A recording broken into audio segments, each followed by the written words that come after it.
Trivia Night, episode 114. I am your host and the master of ceremony, attendant of Richard 𝐶 Mario, and with me I have... Hi, I'm Lots of Spaghetti. I spent hours of my life stomping on Koopas. And we have a very special guest returning from our Tick Tick Boom episode. Oh, hi, I'm Izzy. She got Izzy back, she doesn't hate us. Izzy, plug something if you have anything. I just sometimes I'll post on Letterboxd, and I have an Instagram. You'll probably find me either under 𝐓𝐴, ILMFAY, or 𝐬𝐿𝐵. I don't remember my socials. And if you can't tell by the whole getup I'm wearing right now. Talking about Sonic, right? No, actually, you piece of shit. I gotta go. I'm sorry. We're actually talking about the latest Italian movie to hit the joint, the Super Mario Brothers movie. But before we get into our thoughts on the movie overall, I want to hear about your history with the plumber, doctor, party maker, chef, known as Mario. Austin, we'll start with you. My first memory of playing Mario is actually really pleasant. First girl I was ever friends with had an N64 in her basement, so I would go over there to play Banjo-Tooie and Mario 64. I'll never forget what it felt like to get all the stars and go up on top of the castle and find Yoshi for the first time. First Mario game I ever owned at my house though was Sunshine, which was a bad move. I'm pretty sure that the Mantis Storm level is why I still take anti-anxiety meds now. If I was to guess, I'd say the blackouts are stress-related. But he's 7 years old. What kind of stress can a 7-year-old have? But to tell the truth, Mario had the most influence on my life over stuff like car rides and airplane trips. Between the Game Boy Advance coming out when I was 7 and the DS coming out when I was 10, Mario games were the top shelf tequila of handheld games. Yoshi's Island and Super Mario World are probably the best 2D platformers ever created that don't have Sonic in them.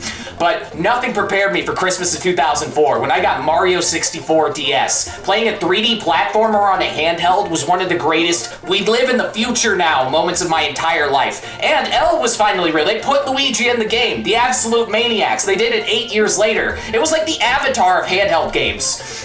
From there's nothing too notable to talk about except maybe debate whether Odyssey is better than Mario 64, which is probably a heated conversation. It is. But as far as Mario media is concerned, I only knew of the Super Mario Bros. Super Show because it would get mixed in sometimes with Philips CDI game cutscenes and YouTube poops, and that was about it until this morning. In prep for this episode, I watched the 4K restoration of the 1986 Mario anime film and that 1993 live-action movie with Bob Hoskins and John Leguizamo. My thoughts on those movies sort of influenced my thoughts on the newest one. More on that soon. Back to you, Tanner. I just want to clarify, when you say that your first Mario game being Sunshine was a, quote, bad move, what do you mean by that? Mario 64 is better than Sunshine. Shut the f*** up, f*** you. Joe, you're next. Alright, so my history with Mario. So I actually have props. I'm going to show you the game console that I had growing up, and it's the exact one. And it's called the PlayStation 2, and it's the big box one. So, this was the system that I grew up on. And unfortunately, as a result, that means I didn't play that many Mario games growing up because I had that thing most of my life. I was playing Jak and Daxter and Silent Hill. All praises to the PlayStation! Yeah! Yeah! Yeah! But I got to a point where I was able to play Mario games as a kid. Even before that, I would play a couple of Mario games here and there at a friend's house, like Mario Party, Mario 64. I think that was my first Mario game. Eventually, my cousins and my brother got Nintendo DS's. I got the PSP, but that did not stop me from asking to borrow the Nintendo DS for the PSP, and I would play a bunch of Mario games that my brother had or my cousin had. There was always the Bob Hoskins Super Mario Brothers movie that I could play on my PlayStation 2, but eventually I would get Nintendo systems. I'd be playing more Mario a little bit more consistently, but growing up it was more sparse. Oh, YouTube poops. That was the other way. I hope she made lots of spaghetti. All toasters toast toast. There you go, Austin. Back to you, Tanner. That's my history with Mario. For the record, this is a real man's console. Mine's bigger, motherfucker. But his is portable. Joe, you should know size doesn't matter, number one. And number two, mine has a handle. I bet your penis doesn't have a handle. I mean, game console. Tim, back to you. So, there was a period in my early childhood where my parents kind of limited how much I was allowed to play video games, but I do remember in like kindergarten, first grade, basically any waking hour that I was able to play video games, I was spending that time on Super Mario 64 and Donkey Kong 64. Loved the hell out of those games. Was I good at them? Not really, but I liked playing them. I remember very vividly, like, whenever I would play Super Mario 64, I just loved getting the metal cap. It was just like when you'd see Metal Mario as a kid, I'd just go full crow and just be like, this motherfucker's shiny as fuck. And I also remember my brother had the soundtrack CD, and I would always listen to the Bowser Boss Battle theme on repeat. Loved that shit. It was great. A relatively more recent memory involving Mario is a couple of years ago on my 21st birthday, me and my brother went drinking at his friend's bar, and then his now wife drove us back to their house, and we played some Mario Kart 64, which is where I learned firsthand why drunk driving is bad. I would just spend like several minutes at a time going the wrong way, and I'd have the little guy over me going wrong way, and I'm just like, hey, what's up, little buddy? Hold everything! A tow truck has just raced onto the track, and he's driving backwards! But yeah, Mario's always been sort of a constant force. Like, I loved Super Mario Sunshine, I love the Smash Brothers games. I didn't necessarily main any of the Mario characters in Smash Brothers, except maybe Bowser. But I've just always enjoyed Mario as this character in pop culture and in media. So that's about it. Back to you, Tanner. Tim, I just want to ask a clarifying question. So you said a couple years ago that birthday party happened? 9 is a couple years. After 9 years, you know what I realize? I don't want to remember nothing. All right, now on to the guest of the evening. Izzy, how about your history with Mario? My first memorable experience is that my family would go on these road trips, and we had a minivan, and I don't know how my dad did it, but he was able to wedge in like a small TV in there and then hook up a Nintendo 64. So we played Smash Bros. And Mario 64 all the time on road trips. And then from there, I think my next console really was the GameCube. And I mainly either played Smash or Mario Party or Mario Kart. I never really played like any main games. And then from there, when the whole Bowsette trend went off, I, for one Halloween, went as Chompette and made my own little lad, my little chain chomp. He's always been just a constant pop culture figure. Obviously, he's been alive longer than I have been, but just always there. Back to you. We're about to talk about my history with Mario. Here we go. Attention gamers. My earliest memory is me playing Mario 64 jumping around Bomb Bomb Battlefield. And I should have known I was a mutant freak child even back then, because apparently even as a child, so you guys know the N64 controller and how it has the 3 prongs, and if you used an analog stick game, you held the middle and the right one, and if you played a game that used the D-pad, you used the left and the right one. Apparently ever since I was a kid, I just always ignored that middle one and held it from the sides, even when using the analog stick. I guess I've just always had freakish mutant hands. The earliest memory I have of spending my own money was when I went up to my mom after seeing a commercial saying, "Mom, the GameCube's only $99, can we get it?" And my mom said, "If you can pay for it." And I went, "Okay." And this is when my mom discovered I just apparently never spent any of the money I got for birthdays and stuff. I was able to scrounge up $99. My parents covered tax because they were proud of me, and I bought this GameCube. It came with a copy of Mario Party 7. And if you want to know how lonely I was as a child, the only way I have played Mario Party 7 is as a single-player game. Short for magnetic attitude, he's a one-man party. beyond that, Mario has always been there. The Mario games are some of my favorite games ever. I put an ungodly amount of hours into Super Mario Sunshine. I've also put an ungodly amount of hours into Super Mario 64. I haven't put that much time into Mario Galaxy, but it's not because I don't like it. I like it a lot. I just didn't like using the Wiimote for a platformer, which is why when they released Mario Galaxy on the Switch a couple years ago, I actually played it a ton then. And of course, one of my favorite games ever made is Super Mario Odyssey. I've played all of the Mario Karts, all of the Mario parties. I've put hundreds of hours into Mario Golf Toadstool Tour. Don't know why. I just really like it. I've always liked Donkey Kong, Mario Martin, as it were. Look at him. They fucked him up. They took away his nose. Mario's always been there. And, you know, the live-action movie with Hoskins, it's not a good Mario movie. However, it is one of the most fascinating disasters I've ever witnessed. Not even on like a so bad it's good level. It's just fascinating and kind of fun. Just how badly it misses the mark. I just love that this married couple that had never made a movie before were given carte blanche to do a Mario movie and then went, that's fine, but we're gonna make the movie we want to make. We'll figure out a way to make it Mario later. I absolutely love the story where Bob Hoskins went to like his son or his grandkid and was like, oh, you're Mario, Dad? This is who you're playing. And he points at the TV of Mario, and apparently Bob Hoskins' response was, I used to play King Lear. So when they were going to do a movie, an animated movie, I was like, yeah, let's go. And then they said Illumination, and I went, no!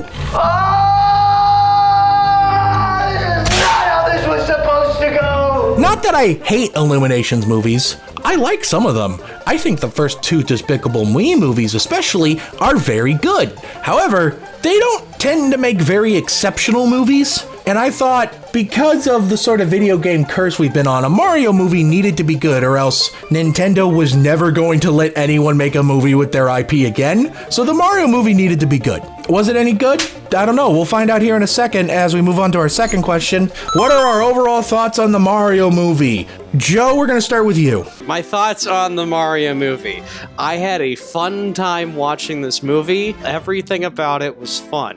Now, does that constitute a good movie per se? Not entirely. I think there are definitely issues like with just the general like story structure. Plots are resolved just like that. They kind of just breeze through a lot of the issues in this movie. There's no real sense of conflict whatsoever. I think and I know this is an Illumination trope, especially for this movie. I think the use of pop songs, that just needed to be cut. I think we need like a 10-year ban on using I Need a Hero needle drops in movies. I can't believe you know that song. Yeah, Bonnie Tyler. It was just in the Tetris film, too. I know! That's what I was thinking about! It was in the Tetris movie twice! She's holding out for a hero, Norman. It peaked in Bullet Train. That should have been the end. No, it peaked in Shrek 2. It peaked in Bullet Train recently. I think pop songs in the Mario movie just does not fucking fit at all, and it's honestly extremely distracting. Just keep it orchestral. Play themes, which they did in the orchestra. You got the classic Mario theme. They got the fucking Mario rap from the Super Brothers show. They even played the castle theme from 64. They should have just kept it to that. With those issues like kind of aside, everything else is done really well. Honestly, I think Illumination's like reuse of character models is more appropriate here than anywhere else. The actors do a fine job, even though I will say the one actor I find kind of distracting is Anya Taylor-Joy, just because I recognize her voice mostly. Everyone else is doing it.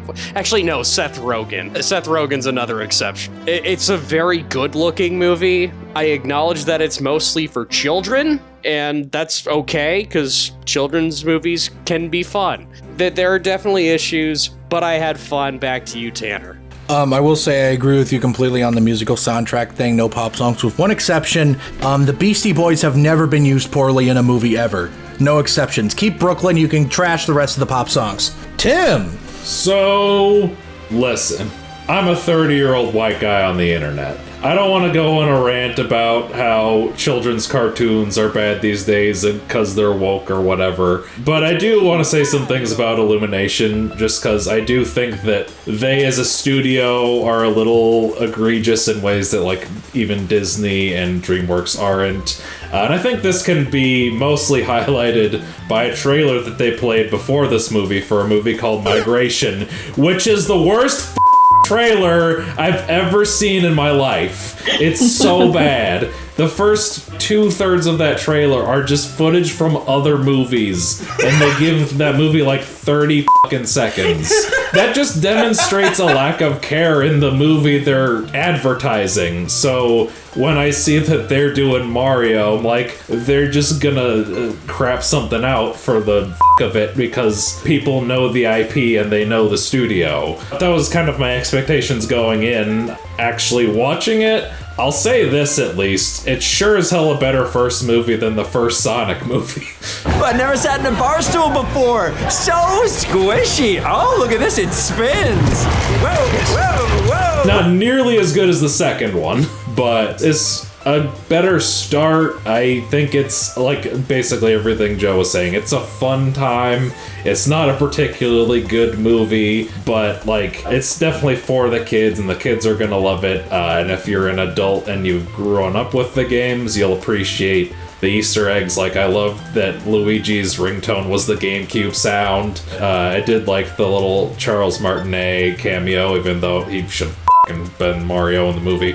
Jack Black was great as Bowser, which that was basically the draw for 90% of the adults watching was, I want to see Jack Black as Bowser. Like, my girlfriend knows nothing about Mario. She just wanted to go see Jack Black in this movie. Overall, yeah, you know if you're gonna watch it or not. It is what it is. If you got kids, take them to the movie. All right, Izzy, I'm excited to hear your thoughts. I think I saw you gave it 3 stars on Letterboxd. I sure did. I have a lot of thoughts about it. Not bad, just thoughts. So I think the big one for me was them starting off in Brooklyn when it's an animated movie. Animation allows you to break reality. So you don't have to like connect it to a human piece. Everybody knows who Mario is. We don't need an origin story. You could just start him off in Mushroom Kingdom. And off of that, like the only chemistry Mario and Peach had were the fact that they were human. And I thought that was weird. I thought before Mario puts on his white gloves in the beginning of the movie, I had like a real Cats moment where like you saw his human hands. I went with a couple friends and we were like, oh, like that's terrifying. And I mean, Illumination is a studio that exists. Holy shit. Yeah. So you could tell in the beginning when they could like add any originality, there really wasn't any. One of the dads in the Mario family looks like the dad from Inside Out, and nobody else has said anything about it.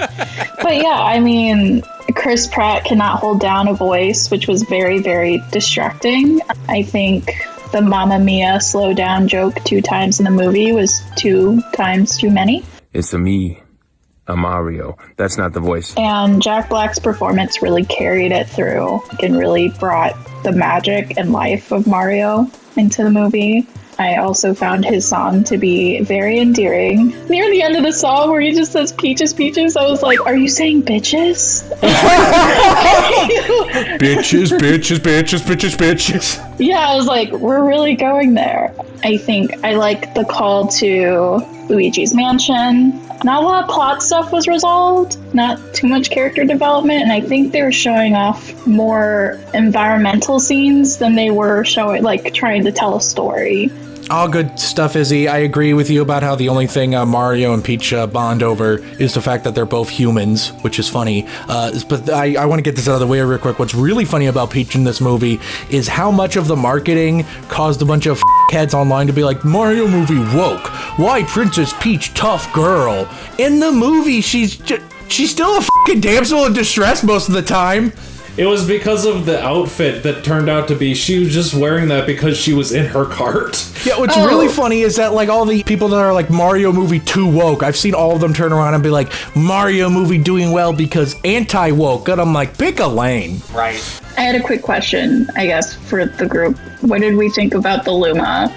The what? The star that was depressed. Yeah. Oh, yeah. I love that. That was my favorite bit. Everybody loves some nihilism in this house. They knew it was good because they ended the movie on that character. It like pops up on the screen at the last minute. There's no escape. The only hope is the sweet relief of death. Whoa! Oh, you've got to be kidding me! Well, Austin, since you said you wanted to talk about it, what else about this movie do you want to talk about? Reading interviews with the directors, Aaron Horvath and Michael Jelenic, two dudes whose biggest claim to fame is developing Teen Titans Go and directing the movie. The movie's very good! It is a great movie. It is a decent movie. Yeah, it is way better than the show. It is my comfort movie. I push people to watch it all the time. Well, when these directors were getting interviewed by Animation Magazine, they told Animation Magazine the Mario movie required the opposite approach to what they'd done previously with Teen Titans Go. Because Teen Titans Go was able to be irreverent because fans already had a satisfying Teen Titans series that played it straight. But on Mario, they knew there had never been a great, straightforward Mario movie from the States, so they decided to try to make it cinematic and emotional without the meta humor. Big kind of gear shift for them. And it turned out good. Although it's unmistakably, as like a lot of us have said, a film best enjoyed by little children or fans of the game who don't mind watching a movie meant for little children, the movie has a few simple things that it does over and over, and then it lets you go with plenty of time left in your night to go hit the McDonald's drive-thru. Those things are as follows. It looks quite good for an Illumination movie. The directors told IGN that Illumination Studios Paris, who did the movie, improved their lighting and rendering tech for this show so they could pull off stuff like Rainbow Road. Beyond the candy-colored surface, the movie's jokes tended to land, at least for me, which is kind of crazy. Highlights for me were Luigi saying funny things while being mustache tortured, and that Luma in Bowser's jail who had been driven insane by despair. This movie's screenwriter, Matthew Fogel, he doesn't have a lot of things under his belt, but from his very limited portfolio, this is more Lego Movie 2 and less Minions Rise of Gru. Lastly, the movie's very kinetic. There are a few choice oneers in here of people hopping around that actually manage to become entertaining enough that you're not just sitting there thinking the usual, like, why am I not just playing a Mario game right now instead of watching this movie? There's plenty of colorful moving parts, and the movie's an absolute blast to watch in 3D. One funny thing worth noting, this movie is almost identical to the 1986 animated film as far as what it's trying to do. Nintendo already had a kid-friendly, game-faithful, quick-paced Mario movie, and it came out 37 years ago. It's sort of funny knowing that it only took Nintendo 3 years to make a serviceable Mario film in Japan, but with Hollywood being how Hollywood is, it took them 40 years to do the same exact thing here. That is far out, man. I'll bet that's Mario. Fashionably late, per the norm. So yeah, to wrap it up before I run out of lives, Illumination Studios is still winning, pumping out movies that make little kids laugh like hyenas and make boingo bucks at the box office. It's simple and formulaic, but competently made in a way that elevates the IP. We're gonna get at least 2 more of these. Also, it's officially 1991 again. Sonic and Mario are back in a new arena, and just like last time, the Hedgehog is for kids with attitude, and Mario is just for kids, period. Boom, baby, the eternal war rages on. Back to you, Tanner. Great stuff, Austin. All right, my time to shine. Hello. A lot of reviews and articles and just general discussions about the Super Mario Brothers movie. Call it a movie. And I am here to argue that this is barely a movie. It's more a collection of jokes and set pieces glued together awkwardly. In a way I found actually genuinely really charming and entertaining, but it is barely a movie. It barely has a plot. It barely has characters. But you know what it does have? A bunch of things from video games that I went over. So, you know, it has some charm to it. For me personally, the biggest surprise for this movie was the cast. I thought mostly across the board was really good. I thought for me personally, Chris Pratt was surprisingly pretty good. I had no issues with his voice. I thought it seemed pretty consistent. I also have the ears of a 90-year-old hyena, so your mileage may vary. You sure do. Oh boy. I guess it's more my expectations were so low that the fact that it seemed fine made me go, oh, cool. What was really disappointing to me was Anya Taylor-Joy, who I think you can tell has never done a voice acting before, because boy, let me tell you, it shows. All of her lines are delivered really flatly and monotone. This is Fred Armisen erasure. Okay, listen, the voice didn't really fit the character. I never saw Cranky Kong as a Jewish grandpa, but I like Jewish grandpa, so I was kind of okay with it. I thought it was Bernie for a second. I really thought that was Bernie. Bernie Sanders is Cranky Kong. The top 5% of the top 1% is getting 79% of the bananas. I have my disagreements with Princess Peach, but we cannot re-elect King K. Rool. I did like seeing things from the game I recognized. I got really excited every time they went to that side-scroller thing, like when they were in Brooklyn the first time, or when they were trying to get to the Bowser's Castle around the Mushroom Kingdom. The fact that I love that so much, though, made it all the more disappointing that the final confrontation with Bowser isn't played like that at all. It would have been a lot cooler if they did like the Mario and Luigi finally team up to beat Bowser in that side-scrolling thing, and it especially would have showed maybe a little more development for Luigi, considering he was not good at it at the start, for him to be better at it at the end. Speaking of Luigi, my second biggest problem with this movie is that it's called the Super Mario Brothers movie, but Luigi is barely in the damn thing, which is a shame because I really loved Charlie Day's Luigi. He played the coward thing incredibly well. He was a great pick. In 90% of this movie's runtime, he's in a cage. Luigi's more a damsel in distress than Peach is. Yeah. And I understand that's what they were going for, and I kind of like that aspect of it. I just wish maybe there were more scenes with Luigi. This movie might have benefited from being longer, actually, to like give it more of a plot, or at the bare minimum, give Luigi more to do. Because like they go from Mushroom Kingdom, montage, Donkey Kong Land, we're on Rainbow, the movie's over. It's like, what? Yeah. I do love both of the Charles Martinet cameos. I loved it when he was the guy in the pizzeria, but this is also the more frustrating thing. He also plays Mario's father in a much more subdued version of the Mario voice, kinda, which just tells me the thing I've always said when I said, why don't they just cast Charles Martinet, the guy from the games? People be like, you can't listen to that voice for 2 hours, and I'll respond with, Charles Martinet is a damn voice actor. He can probably do the same voice he does in the games, just subdued and less intense. What do you think, Ethan? Sounds like capitalist company. In conclusion, I gave the movie 4 stars. I had a lot of fun with it. The jokes mostly land. I thought the set pieces were really good, especially that oneer shot in Rainbow Road. That was nuts and really cool. If the movie was more of that, I think I'd like it even more. I really did like the moment where Luigi fights off the fire beam with the manhole cover. That's kind of cool. I like the movie a lot. I'm excited for sequels potentially. Now that they've kind of laid the groundwork, I think there's a lot of potential here to maybe make something more unique and special. We'll see. What else did we think of the Mario movie? They'll find out after this brief commercial break. I'm Captain Lou Albano talking to you about drugs. Kids, don't be afraid to say drugs. Anyone that asks you to use drugs is Captain Lou Albano. Remember, don't be afraid to turn to your drugs. Your priest, your rabbi, your minister, you can kill. You go to hell before you die. Hi, welcome back from ad break for another ad. MoviePalette.com. Colors, movie, canvas. Go to MoviePalette.com, order one of your own. Use the code SQUAD15 at checkout for 15% off. And now, back to the show. Izzy, you said you had something to say? I never want to hear Chris Pratt say meow ever again in my life. Meow. You got the cat box!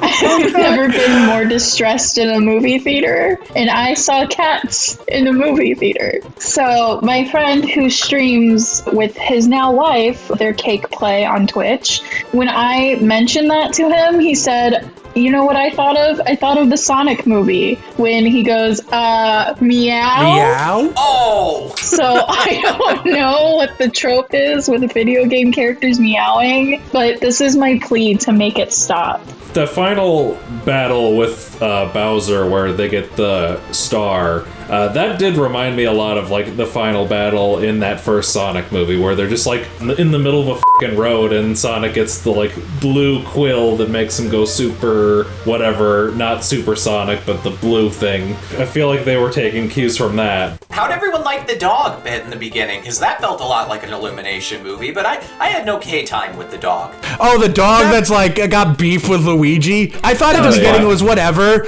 but I really liked how it came back at the end where Luigi did like, the fucking dog did the "you are right" nod to Luigi. That was fucking hysterical. So one thing that sort of emphasizes how bonkers the 1993 live-action film was, so all three Mario films have a scene in the first act where Mario and Luigi get transported from real life into the Mushroom Kingdom, right? In the anime film, and in this new one, they decided to make it like they're being sucked through a rainbow portal. You know, probably we'd all make the same creative decision. But in the 1993 film, Mario completely fucking disintegrates and then flies through a landscape that looks like Christian hell. Filmmakers in the 90s had a really weird bug up their asses, dudes. Yeah, that actually reminds me how in the theater, I couldn't help, I haven't seen that anime movie, so I guess it's more similar to that. But in the theater, the entire time I went, does this have the exact same opening premise as the live action movie? And you know what? It kind of does. Mario and Luigi are a plumbing company that accidentally, while trying to help the city or whatever, fall into the deeper sewers, find this secret room that they're not supposed to know about, and get transported to another world. It's like the same first act. It's kind of nuts. Yeah, except Peach is a little more ass-kicky in this one. They actually, the directors gave an actual explanation for why they made her like that. And they weren't just like, oh, it's good, you know, because women have to be strong in the movies. So their explanation in-universe was that the Toads are so useless, so vulnerable, so bad at fighting, that of course Peach has to know how to fight. Like, if she can't kick ass, those Toads would be dead by now. The scene where they're like, and then they raised me until they made me their princess. And presumably the princess is like the head of state in this Mushroom Kingdom. But I remember thinking about that afterwards. I was like, who the f was in charge before that? Who was like, who are they paying taxes to? It's the Fungus King from the live action movie, just the big ball of fungus from the ceiling. To be fair, though, that does kind of, from the Mario games that I have played, that does seem to track for the Toad people. King Toadstool exists. Okay, he's an exception. Everyone else. Presumably, at least King Toadstool is actually in charge in the games, presumably. Let's be honest, the Mario games aren't really focused on lore and canon that much. I was explaining that to my girlfriend. She was like, I don't know anything about Mario. I'm like, well, basically, there's just a bunch of guys. If you ask me what is Mario about, I'm like, it's a guy, he jumps, and he saves the princess. I guess he also gives himself a bunch of concussions. I do kind of like the bit where they made Mario hate mushrooms. I liked it maybe the first time, and I got tired of it very quickly. This movie repeats its gags like one too many times for every gag. Well, that's just on track with Illumination. Yeah, because when the Luma popped up at the last bit of the movie, I was like, oh, this was funny until just now. Literally, my favorite gag throughout the whole thing was him being like, for a PG movie, having this cutesy character go, the only mercy is death. It's like, whoa! And then they f***ed it up. Oh, did anyone stay for the after credits scene? Because boy, was that not worth it on my end? I was like, oh, cool, green Yoshi. I would have liked it more if Yoshi turned to the camera and said, congrats on collecting all of the Power Stars. One of my friends asked, he was like, is this a Godzilla reference? Like, what is this? Yeah, no, that was definitely, like, in the same, like, framing as that 1997 Godzilla. Okay, let's just pump Yoshi with, like, a bunch of human growth hormone, right? What? Okay, make him as big as Godzilla. Okay, let me finish. Who wins, Giant Yoshi or King Kong? I need you to watch 𝐓𝐿 and, like, rethink what you're saying. Is the plot of 𝐓𝐿 that they give Yoshi human growth hormone? And then everybody eats him in 10 years. Bong Joon-ho is a fucking visionary. I feel like what we're all hitting on is that there's so much that it's forgettable. And I feel like had they not tried to cram so much in and really fleshed out on the basics of what they had, it could have been so much better. Because I think the next day I was like, what happened in this movie? Honestly, you could cut the Kongs. They just needed to focus on a main conflict and just kind of like had like maybe one or two subplots, but they just needed to keep everything focused and straight. Instead, they just throw in like all these like mini conflicts at you, and then they just freaking resolve them so quickly that you have like no time to process it. Right. The stakes aren't even there. Like there doesn't even feel like there's an actual threat. Bowser is barely a threat because I'm gonna be honest here, even though his introduction's great and I love Jack Black's performance in it, part of the problem here is because he's played up as a sort of a pathetic incel type, he doesn't feel that threatening to me. I just go, oh yeah, guy that lives in his mom's basement and is telling me that I'm or whatever. Cool, I guess. That's not very threatening to me personally. This is just another asshole. Bowser would definitely win the Electoral College but lose the popular vote. Tanner's super quick trivia corner. The designs for Mario and Luigi's family are actually based off of concept art that Nintendo had for Mario and Luigi all those years ago that they kept. Also, since we didn't bring it up, the actress in the commercial is the same actress from the voice of Peach from the Super Mario Brothers Super Show. That's cool. Final thoughts now time. Austin, go. Some movies are like fun houses, some movies are like luxury cars. This movie's more simple with what it aims to do, but it's damn reliable, kinda like a shiny new toaster. And you know what they say, all toasters toast toast. Joe, go. In a world where Sonic 2, Silent Hill, and Lara Croft Tomb Raider Angelina Jolie exist, this is not in any way the best video game movie. However, is it a fun video game movie? Absolutely. Disposable, but fun. If you just want to have fun at the movies, go watch it. Take your kids. Your kids are probably going to love it more than you do, though. Back to you, Tanner. All right, Tim, go. It may move slow, it doesn't jump high, but this movie is one hell of an okay time. Go if you want to go see it, and if you do drugs, you'll go to hell before you die. Back to you, Tanner. Was that a DK rap thing you were doing? It was. F the producers of this movie for not crediting Grant Kirkhope. What the f was up with that? Izzy, final thoughts. Illumination has no originality and really thrived on the fact that they were able to use this property and use what it already had. Go in with your brain empty and leave with your brain empty. That's my secret, Cap. My brain's always empty. This is barely a movie. It's a collection of set pieces and jokes loosely stapled together. It barely makes sense. There are barely characters. There are barely plots. I had a great time with the movies, and I'm going to be honest with you guys. I did get emotional when Luigi saved Mario at the end because I'm a little baby. Like the Mario babies that show up in this. I forgot that happened. Oh my god, that does have what the... This movie's 90 minutes. How did we forget half of it? You know who isn't a baby? Who? You! The person who watching this episode of Bomba Squad Movie Night. Thank you very much for watching this episode. This feels like a hate crime. It's anti-Italian discrimination. If you are listening to this episode on any of the audio platforms we are on, we very much appreciate it. Go ahead and leave it a review down below. And if you are watching this on the Spotify video, we hope you enjoyed this video on the censored version of the Bomba Squad of the Movie Night. We really appreciate it. If you are watching on there, how about you mosey on down over to our Patreon? Go ahead and throw some money. We're going to have some rewards launching here very soon. If you're watching this on the YouTube, thank you also very much for watching. Go down to the comment section below and let us know, what did you think of the Mario movie? Did you think Chris Pratt was a good Mario? Do you think I could have done a better job? And does your part have a handle? Comment below and let me know. And while you're down there, go ahead and hit the like button so we know how much you like us. Hit the subscribe button so we know how much you love us. And hit the bell icon so you can know exactly when we get the new videos. Woohoo! Is this racist? Yes! Thank you again also very much for watching. We really appreciate it. Go ahead and tune in next week when we discuss... I am Iron Man. We'll see you then. Woohoo! So long, Bowser. So long, Bowser. So long, Bowser.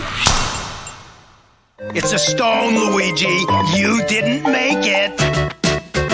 Yo, it's the Mario Brothers, and plumbing's the game. Found the secret wardrobe while working on the drain. Lend the princess a hand in the mushroom